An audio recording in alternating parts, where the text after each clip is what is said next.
ఏదైతే మొన్న మిర్చి యార్డ్లో జగన్మోహన్ రెడ్డి రైతులకు మద్దతుగా ఒక దీక్ష చేశాడో ఆ దీక్ష సమయంలో వైసీపీ అంటే జగన్మోహన్ రెడ్డికి ఉన్నటువంటి ప్రత్యేక సెక్యూరిటీ నందిగాం సురేష్ని తోసేయటం, అది కూడా కాలర్ పట్టుకుని వెనక్కినట్లటం, మొత్తం మీద వీడియో విజువల్స్లో అది బయటపడింది. సో బయటపడిన తర్వాత ఏదైతే పెద్ద ఎత్తున సోషల్ మీడియాలో చాలా పెద్ద ఎత్తున ట్రోల్స్ మొదలయ్యాయి. ఇది జగన్మోహన్ రెడ్డికి దళితుల మీద ఉన్నటువంటి ప్రేమ. ఒక ఎంపీ, ఒక సాదాసీదారణమైన వ్యక్తో లేకపోతే అధికార ప్రతినిధో ఎవరైతే ఒకవేళ గుర్తించలేకపోవటం వల్ల జరిగి ఉండొచ్చు అనుకోవచ్చు. కానీ ఒక ఎంపీగా ఉన్నటువంటి ఎంపీ, 5 ఏళ్ళు ఎంపీగా పనిచేసినటువంటి నందిగామ సురేష్ని కాలర్ బట్టి వెనక్కి తోశారు అని చెప్పేసి దానిపైన పెద్ద ఎత్తున సోషల్ మీడియాలో చర్చ జరుగుతున్నప్పుడు ఇక మళ్ళీ మన ఎంపీ తోటి జగన్ గారు ఏం మాట్లాడారో తెలియదు, కానీ మొత్తం మీద ఆయన ప్రెస్ మీట్ పెట్టి ఆయన ఏం మాట్లాడుతున్నాడంటే దళితుల అభ్యుదయం కోసం, దళితుల కోసం పాటుపడినటువంటి వ్యక్తి జగన్మోహన్ రెడ్డి గారు. జగన్మోహన్ రెడ్డి గారు ముఖ్యమంత్రిగా కోసం మేము దళితులు ఆయన సపోర్ట్ చేశాము, మమ్మల్ని అంటే నన్ను ఎంపీని చేశాడని చెప్పి మాట్లాడుతున్నాడు. అంటే రాష్ట్రంలో ఉన్నటువంటి దళితులు మొత్తం అందరికీ, దళితులందరికీ కూడా ఎస్సీ ఎస్టీ, అందులో మాల మంగళ పెరికి గిరిజన లంబాడి ఇన్ని కులాలలో ఉన్నటువంటి వాళ్ళందరికీ కూడా ఒక్క నందిగామ సురేష్ ఒక్కడే ప్రతినిధా? అంటే నీ ఒక్కడి ఎంపీగా చేస్తే మిగిలినటువంటి అందరి జీవితాలలో జగన్మోహన్ రెడ్డి వెలుగు నింపినట్టేనా? నిన్ను ఒక ఉదాహరణగా, అంటే నిన్ను ఒక ప్రతినిధిగా పోల్చుకొని నీ మిగతా వాళ్ళందరి జీవితాలు బాగుపడి జగన్మోహన్ రెడ్డి అద్భుతమైనటువంటి జీవితాలు మార్పు చేశాడని చెప్పే ప్రయత్నం చేయడం ఎంతవరకు కరెక్ట్ అనేది నందిగామ సురేష్ గారు ఆలోచించుకోవాలి. ఒకటి. రెండవది, జగన్మోహన్ రెడ్డి గారు నిన్ను ఎందుకు మంత్రి ఎంపీని చేశాడు జగన్మోహన్ రెడ్డి నిన్ను? ఎందుకంటే నువ్వు అమరావతి ఉద్యమంలో అరటి తోటలు తగలబెట్టావు. అక్కడ రాయలసీమ ఫ్యాక్షన్ సంస్కృతిని అమలు చేయడం కోసం జగన్మోహన్ రెడ్డి గారికి జీ హుజూర్ అన్నావు కాబట్టి 2014-2019 ఆయన చేసినటువంటి జగన్మోహన్ రెడ్డి గారు చేసినటువంటి పనుల్లో నువ్వు కూడా భాగస్వాములు అయి ఉన్నావు కాబట్టి అది ఎక్కడ బయటకు వస్తే ప్రజల్లో మన పరువు పోతుందో అని చెప్పేసి ఆ ఉద్దేశంతో నాకు ఒక బానిస, అంటే నేను ఏది చెప్తే అది చేసే విధంగా ఉండాలి అనేటువంటి నిర్ణయం తీసుకొని నిన్ను ఎంపీని చేశాడు. సో ఎంపీని చేసిన తర్వాత నువ్వు కూడా చాలా సందర్భాల్లో మాట్లాడావు, జగన్మోహన్ రెడ్డి గారు లేకపోతే నేను చచ్చిపోతాను, జగన్మోహన్ రెడ్డి గారు నాకు ఇంత గుర్తింపు ఇచ్చాడు అని చెప్పేసి మాట్లాడావు. సరే, ఆ వినయం చాటున నువ్వు కూడా దొరికిన కాడికి చిలకొట్లు కొట్టుకుంటూనే వచ్చావు.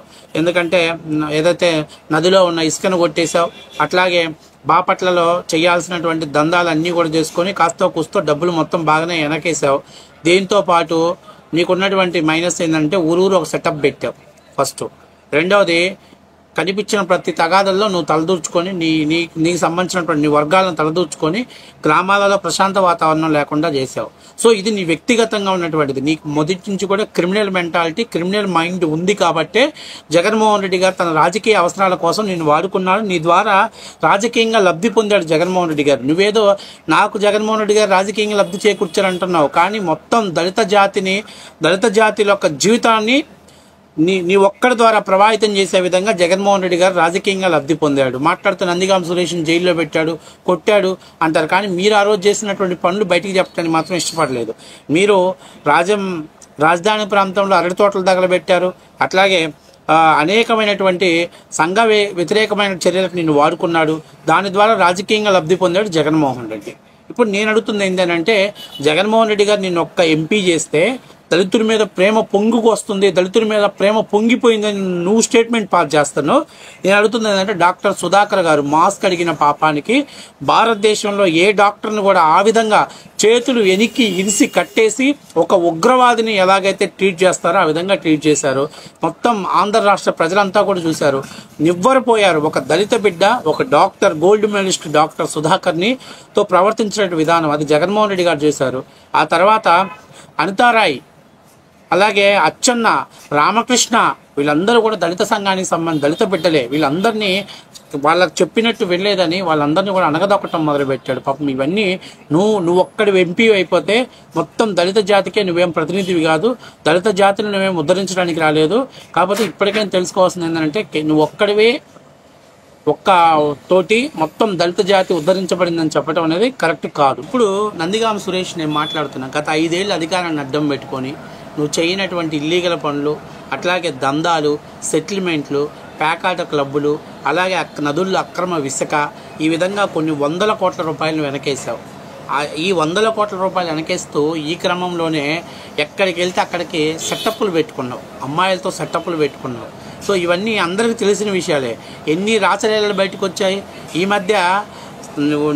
నీ ఎట్లా ఉందంటే వైసీపీ పార్టీలో ఎవరైనా ఉండాలి అని అంటే కనీస క్వాలిఫికేషన్ ఇది అన్నట్టు మీరు ప్రూవ్ చేశారు. అదేంటంటే ఈ మధ్య జైలుకి వెళ్ళిన హైదరాబాదులో నువ్వు దాంకోవటానికి వెళ్ళడానికి కూడా నీకు ఒక అవసరాలు తీర్చడం కోసం ఒక సెటప్ని పెట్టుకున్నావు. అంటే నువ్వు గత 5 ఏళ్ళు అధికారం ఉంది కదా అని చెప్పేసి ప్రైవేటు పంచాయతీల్లోనూ నువ్వు ఒక సామాజిక వర్గాన్ని బలపరుచుకోవడం కోసం, నీకంటూ ఒక వర్గాన్ని డెవలప్మెంట్ చేసుకోవడం కోసం ఎంతోమంది మీద, నీ సామాజిక వర్గం దళితుల మీద దాడులు చేశావు. సో ఆ కేసులో నిన్ను అరెస్ట్ చేశారు. ఈరోజు నిన్ను అరెస్ట్ చేసినప్పుడు న్యాయస్థానంలో తీసుకెళ్ళినప్పుడు న్యాయస్థానంలో మీకు కోర్టు చట్ట ప్రకారంగా మీ మీద చర్యలు తీసుకున్నారు. అంటే ఇప్పుడు నిన్ను అరెస్ట్ చేసి నిన్ను ఎంపీని చేస్తేనేమో జగన్మోహన్ రెడ్డి గారు ఇన్ని చేసినా కూడా వాడు అంటాడే 100 మర్డర్లు చేసి లాస్ట్లో ఏదో దీనికి పశ్చాత్తాపంగా ఏదో ఒక దీక్ష చేస్తే మొత్తం పాపాలన్నీ కొట్టుకుపోయినట్టు ఇన్ని తప్పులు చేసిన జగన్మోహన్ రెడ్డి గారికి నువ్వు ఒక ఎంపీ అయితేనే ఇంతమంది దళితుల యొక్క ఉసురు తగలకుండా పోయింది, లేదా దళితుల కోసం జగన్మోహన్ రెడ్డి పాటు పడుతున్నాడు అని చెప్పే ప్రయత్నం చేస్తున్నావు. అంటే నువ్వు ఒక్కడవే దళిత సంఘాలన్నిటికీ కూడా ప్రతినిధిగా వ్యవహరిస్తున్నావా? వీళ్ళంతా ఎవరు? డాక్టర్ సుధాకర్ కానీ, అచ్చెన్న కానీ, లేకపోతే రామకృష్ణ గారు కానివ్వండి, అనితారాయ్ గారు కానివ్వండి, లేకపోతే మాస్క్ అడిగిన పాపానికి కాల్తో దన్నైనటువంటి చనిపోయినటువంటి కిరణ్ కానివ్వండి, లేకపోతే అక్రమ రవాణా చేస్తానని అడ్డుకున్నందుకు శిరోమణనం చేసినటువంటి పశ్చిమ గోదావరి జిల్లా దళిత బిడ్డలు కానీ వీళ్ళందరూ ఎవరు? వీళ్ళందరూ ఎందుకు బలైపోయారు? జగన్మోహన్ రెడ్డి ప్రభుత్వంలో ఇంతమంది దళితుల మీద దాడులు చేశారు. నందిగామలో ఒక దళిత బిడ్డ మీద నోట్లో ఉచ్చబోస్తే ఉచ్చదేముంది, ఊస్తే పోతుంది, మేనమామ మీద మచ్చ రాకూడదని చెప్పి నువ్వు నందిగామ, నీ పేరు నందిగామ, నువ్వు ఇసుక అక్రమ రవాణా చేసేది ఆ నదిలో నుంచి, కృష్ణానదిలో నుంచి తరలించేది హైదరాబాద్ తరలించాలంటే ప్రతి నిత్యం నందిగామ మీద తిరుగుతుంటావు. అదే నందిగామలో ఇంత అన్యాయం జరిగితే దళిత బిడ్డ నోట్లో ఉచ్చబోస్తే నువ్వు సైలెంట్గా ఉండవు. ఒక్క అంబేద్కర్ గారి విగ్రహం కట్టి లేకపోతే ఒక్క నందిగామ సురేష్ని ఎంపీని చేసేస్తే ఎన్ని అరాచకాలు చేసినా, ఎన్ని అన్యాయాలు చేసినా, ఎన్ని అక్రమాలు చేసినా, ఎంతమంది దళితుల మీద దాడులు చేసినా, ఎంతమంది దళితులని ట్రాక్టర్ల కింద తొక్కిచ్చినా, మంచినీళ్ళు అడిగిన పాపానికి ఏదైతే మా విజయవాడలో వినుకొండలో ఉన్నటువంటి ఒక లంబాడి మహిళ మీద ట్రాక్టర్తో దొక్కించారు. అప్పు తీసుకొని చెల్లించి వడ్డీ చెల్లించలేనందుకు ట్రాక్టర్ కట్టుకొని దళిత మహిళని ఈడ్చుకొని పోయారు. ఇవన్నీ కూడా ఒక అంబేద్కర్ విగ్రహాన్ని, ఒక నందిగామ సురేష్ని ఎంపీ చేస్తే మటాష్. జాతి ఉద్ధరించడం కోసం జగన్మోహన్ రెడ్డి పుట్టాడు, జాతి అభ్యుదయం కోసం జగన్మోహన్ రెడ్డి పుట్టాడని చెప్పేసి నువ్వు స్టేట్మెంట్ పాస్ చేస్తున్నావు. ఇంత దారుణమైనటువంటి పరిస్థితుల్లో గత 5 ఏళ్లలో ఇలాంటి అరాచకాలు మీడియా కనిపించినవన్నీ లెక్కలేని జరిగాయి. ఒక పోలీస్ స్టేషన్లో ఒక ఎస్ఐ ఒక దళిత యువకుడిని కాల్తో దన్నాడు. ఎక్కడికి పోయింది దళితుల ఆత్మగౌరవం? ఎక్కడికి పోయింది? జగన్మోహన్ రెడ్డి దళితుల మేనమామనని చెప్పాడు. దళితుల మేనమామ అయి ఉంటే అటువంటి సంఘటన చూసినప్పుడు ఖచ్చితంగా ఆ ఎస్ఐని సస్పెండ్ చేయాలి. కానీ సిఐగా ప్రమోషన్ చేశాడు జగన్మోహన్ రెడ్డి. చప్పట్లు కొట్టాలి మీరందరూ కూడా. ఈరోజు కేవలం నందిగామ సురేష్ ఒక్కడే దళిత జాతికి ప్రతినిధి. నిన్ను ఎంపీని చేస్తే సరిపోతుంది. రేపు మళ్ళీ బాపట్ల నుంచో ఇంకో చోట నుంచో నువ్వు పనిచేస్తావు. నువ్వు తప్పులు చేసి నిన్ను అరెస్ట్ చేసి జైల్లో పెడితే చంద్రబాబు నాయుడు దళిత ద్రోహి, దళితులకు అన్యాయం చేశాడు అంటే ఏంటి? ఏం సమాజంలో మెసేజ్ మీరు పంపించాలని చూస్తున్నారు? నిన్ను వైసీపీలో కేవలం జగన్మోహన్ రెడ్డి గారు తన రాజకీయ అవసరాల కోసం నిన్ను ఒక పాములా వాడుకున్నాడు. సెక్యూరిటీకి కొత్తగా వచ్చుంటాడో మరి ఐడియా లేకుండా నేను మెడబెట్టి తోశాడు. సరే ఆ క్రౌడ్లో తోసేశాడు, అయిపోయింది. దాని గురించి ఎక్స్ప్లెయిన్ చేస్తే బాగుండు. కానీ మా దళిత జాతిని ఉద్ధరించడానికి జగన్మోహన్ రెడ్డి దేవుడు అని చెప్తున్నావు చూసా. ఈ బానిస బతుకు దేనికి? ఈ బానిసత్వం దేనికోసం? కాబట్టి ఇప్పటికైనా చాలామంది ఆలోచించుకోవాలి. ఎంతమంది అసలు ఒక హోంమంత్రిని, దళిత మహిళని హోంమంత్రిని చేశానని చెప్పి చివరికి అసలు ఆమెకి పవర్సే లేకుండా చేశాడు.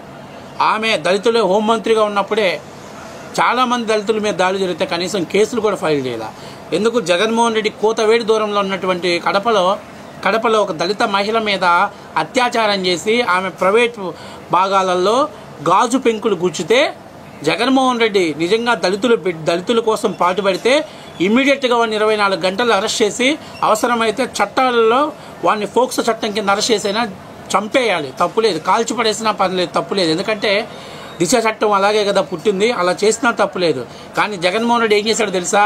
ఆ దళితులకు న్యాయం చేయాలి, నాగమ్మకు న్యాయం చేయాలని వెళ్ళిన ఎంఎస్ రాజు మీద, వంగలపూడి అనిత మీద ఎస్సీ ఎస్టీ అట్రాసిటీ కేసు పెట్టి దేశ చరిత్రలోనే మొట్టమొదటిసారిగా దళితుల కోసం ఉపయోగించబడినటువంటి ఎస్సీ ఎస్టీ అట్రాసిటీ కేసును దళితుల మీద పెట్టినటువంటి ఏకైక ముఖ్యమంత్రి జగన్మోహన్ రెడ్డి. ఇంకా బొచ్చడున్నాయి చెప్పుకోదలుచుకుంటే.